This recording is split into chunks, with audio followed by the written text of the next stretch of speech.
Bora falar sobre Davi Terans, meio atacante uruguaio, 29 anos de idade.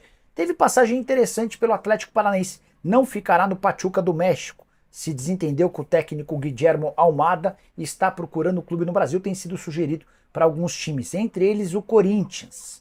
Terans foi nos últimos dias sugerido ao Corinthians, ao Palmeiras, ao Grêmio e ao Atlético Paranaense. Os clubes estão analisando os prós e contras para tentar avançar nessa negociação.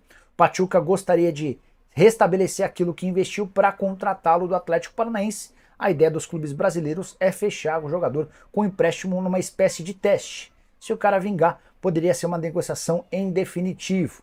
Prometo ficar de olho nessa história do Terans e qualquer novidade conto para vocês. Não sei se no Corinthians ele teria espaço para jogar, especialmente depois da chegada do Rodrigo Garro. Para mim até são jogadores com características parecidas, mas gostaria de saber a sua opinião. Só para completar sobre o timão, Bruno Maziotti se despediu nessa terça-feira do Corinthians, cara que era chefe do núcleo de saúde do Corinthians. Cheguei a contar para vocês alguns dias atrás que o Timão foi o clube que registrou o menor índice de contusões na comparação com 2022. Você pega os números de lesão em 22, número de lesão em 23, ninguém teve uma queda tão grande quanto o Corinthians, também muito por causa do trabalho do Bruno.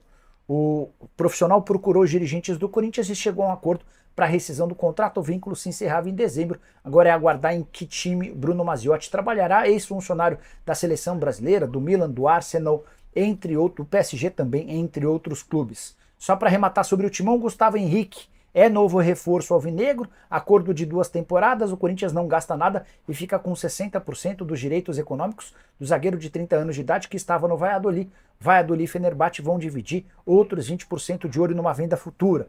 Para fechar sobre o Corinthians, o Atlético Paranaense recusou a mais nova investida alvinegra por Eric, volante de 26 anos de idade, a última proposta de 6 milhões de euros e como na primeira vez, o Atlético disse não.